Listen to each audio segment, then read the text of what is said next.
I love this work.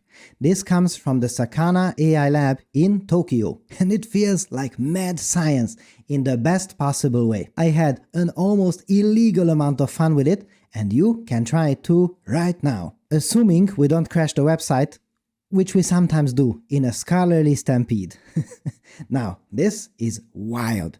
We are going to play God in a tiny digital universe.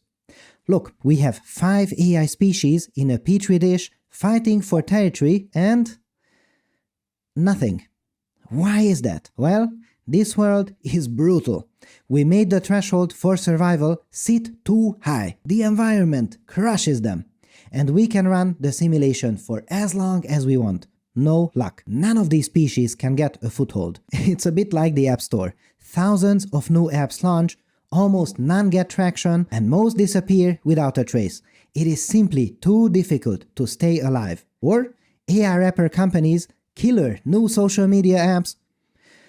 Same deal. Okay, enough of this.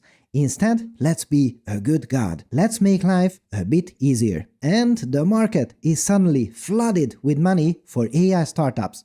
Have a crappy idea? No demo? No business model? Ha! Great! Here's $1 billion, brother. Let's go! So, what happens? Look!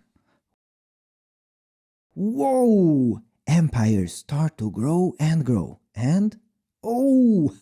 But too quickly. These empires grow out of nothing quickly and then crumble just as quickly. Why? Because the bar for survival is too low. So, we tighten the screws again. Easy money dries up. We get a tougher economy and look! All these companies that got addicted to the easy money suddenly disintegrate. Gone. And then, what happens? Look! New ones appear that are more adapted to this environment. And as we start playing with some of these variables, we change the environment and can almost even create one ugly monopoly or an unstable ecosystem. I love this. This is so cool. So, how does it work? Well, here are some basic rules. The paper calls these species neural cellular automata. This is a living, trainable pixel world inside a 2D grid. It gets pretty involved, but here's the gist of it. Each organism competes for these pixels, they can grow from nearby territory, and must stay alive by local support. But here's the key. They are constantly learning. Oh, and they can also fight. They can specify which direction to attack in and which direction to defend. Kind of like having a sword and a shield pointed to a direction. In the actual work, this happens in a higher dimension. You see a simplification of that here. And when species meet at a border, the system calculates which cell defeats which one. What I absolutely love about this work is whether we create a world of total chaos or a stable and healthy ecosystem, it only depends on us. Change the environment and you change the winners. And it decides who rises, who falls, and who never gets a chance. Nature works like this. Markets works like this. Everything works like this. This really shows how important it is that we have good policy in a country too. Most of the time, you let competition do its work and find the winners. But sometimes, one tiny push makes the whole system healthier. But it gets even more beautiful. We talked about competition.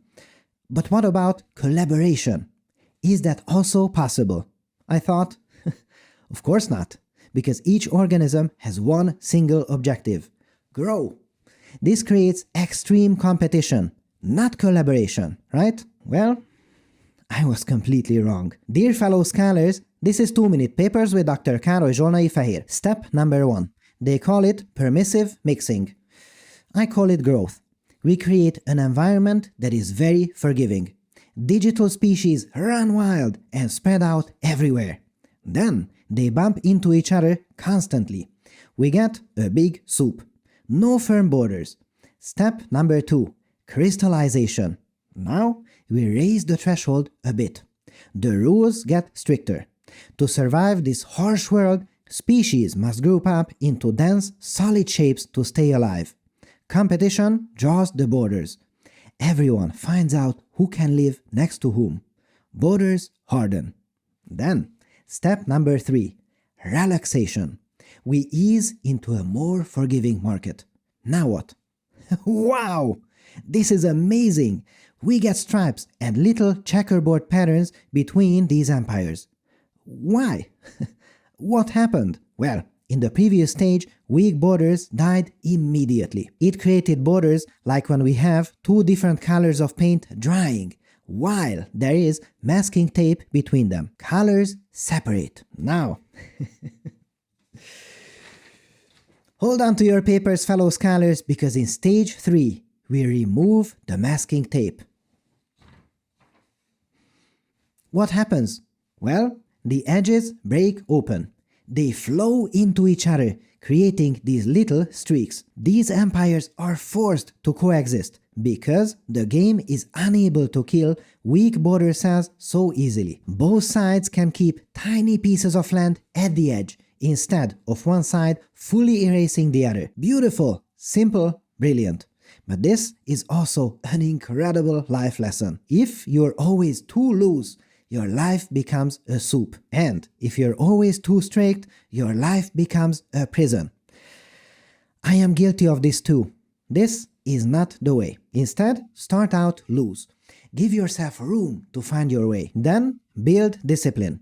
Harden up. Find your shape. Establish boundaries. And finally, do not stay frozen forever. Loosen up a bit. Grow. Adapt. Let new things in. Beautiful life advice in a beautiful paper. Try it out for free in the video description. It is amazing. What a time to be alive! And if you enjoyed this, subscribe and hit the bell so you get more papers. And more papers is always better. Thank you. Here you see me running the full DeepSeek AI model through Lambda GPU Cloud. 671 billion parameters. Running super fast and super reliably. This is insane. I love it and I use it on a regular basis. Lambda provides you with powerful NVIDIA GPUs to run your own chatbots and experiments. Seriously, try it out now at lambda.ai/papers or click the link in the description.